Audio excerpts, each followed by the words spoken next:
Hello guys, welcome back to my YouTube channel. आशा है कि आप सभी काफ़ी अच्छे होंगे और अपने एग्ज़ाम की तैयारी आप सभी काफ़ी अच्छे से कर रहे होंगे।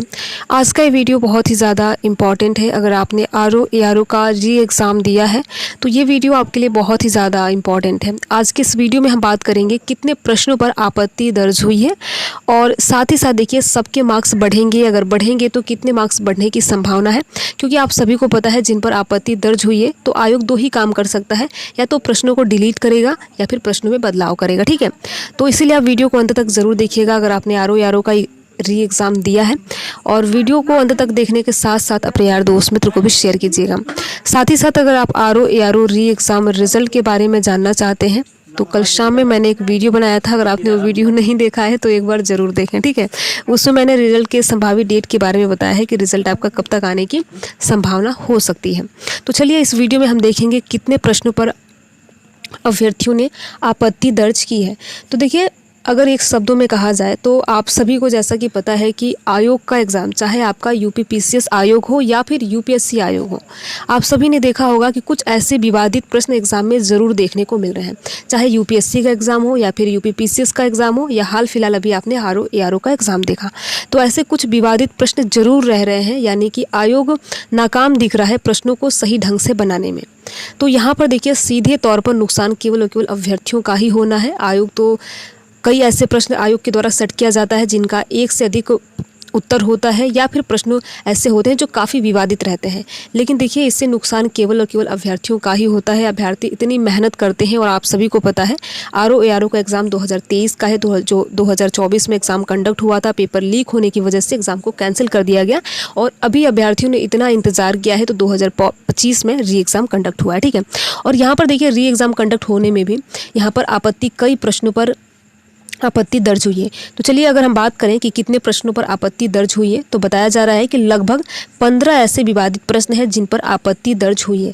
लेकिन अगर हम बात करें सर्वाधिक आपत्ति दर्ज करने को लेकर, ऐसे तो आप सभी को पता है कि 120 प्रश्न पर भी आपत्ति दर्ज हो सकता है। ठीक है, लेकिन सर्वाधिक आपत्ति दर्ज 8 प्रश्नों पर हुआ है, जीएस और हिंदी को मिलाकर, यानी कि जीएस और हिंदी को दोनों का मिलाकर 8 ऐसे प्रश्न हैं जो कि काफ़ी विवादित हैं, और इन्हीं प्रश्नों से संभावनाएं बन सकती हैं कि आप मेंस लिखने वाले हैं अगर आप बॉर्डर पे हैं, या फिर नहीं लिखने वाले हैं। ठीक है, तो क्या होता है, देखिए इसमें दो चीज़ें होती है। पहली चीज़ ये होती है, आयोग ये कर सकता है कि प्रश्नों को डिलीट कर सकता है या फिर प्रश्नों में बदलाव भी किया जा सकता है, यानी कि आयोग ये मान ले कि इसका उत्तर ये है।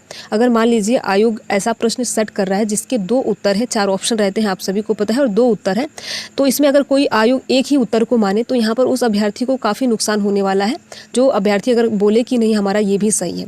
ऐसे देखिए सीधे तौर पर ऐसे प्रश्नों पर जिनके एक से अधिक आंसर होने की संभावनाएं रहती हैं और कंफर्म रहता है, ऐसे अभ्यर्थियों को ही नुकसान होता है। तो ऐसे देखिए क्या होगा, जो अभ्यर्थी बॉर्डर लाइन पे हैं उनको ये भी हो सकता है कि मेंस लिख भी सकते हैं, और जिनको ये लग रहा होगा कि हम मेंस लिखने ही वाले हैं, ये भी हो सकता है नहीं भी लिख सकते हैं। तो देखिए ये जो 8 प्रश्न हैं, इन 8 प्रश्नों से ये बहुत ही इंपॉर्टेंट प्रश्न है। अगर डिलीट होता है तो आप सभी को पता है कि सबको उसमें मार्क्स नहीं मिलता है, लेकिन अगर प्रश्नों में किसी भी प्रकार का कोई बदलाव होता है तो उसमें बहुत अभ्यर्थियों को इससे नुकसान देखने को मिल सकता है।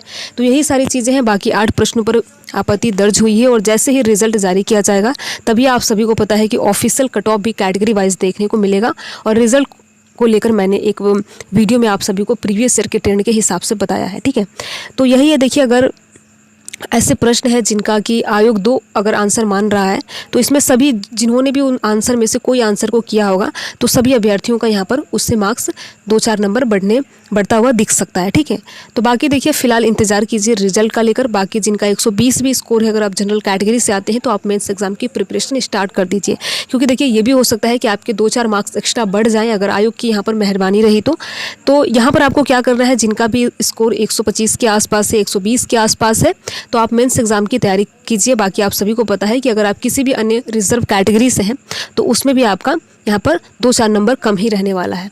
बाकी अगर आप ओबीसी कैटेगरी से हैं तो देखिए ओबीसी का जो कट ऑफ है वो जनरल कैटेगरी से 1-2 अंक ज़्यादा ही जाता है, अगर आप प्रीवियस ईयर का ट्रेंड देखेंगे तो। ठीक है, बाकी आप इसी हिसाब से अपनी प्रिपरेशन करते रहिए मेंस एग्जाम की। जैसे ही कोई अन्य अपडेट होती है आरओ एग्जाम को लेकर, वैसे ही आप सभी को हमारे इसी चैनल मिशन एग्जाम क्लियर के माध्यम से जल्दी ही सूचित किया जाएगा।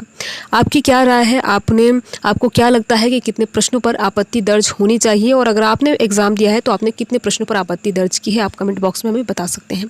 वीडियो में लास्ट तक बने रहने के लिए आप सभी का बहुत बहुत धन्यवाद। अगर आपको ये वीडियो अच्छा लगा हो तो वीडियो को लाइक कर सकते हैं, और लाइक करने के साथ साथ अपने यार दोस्त मित्र को भी शेयर कर सकते हैं। Thank you.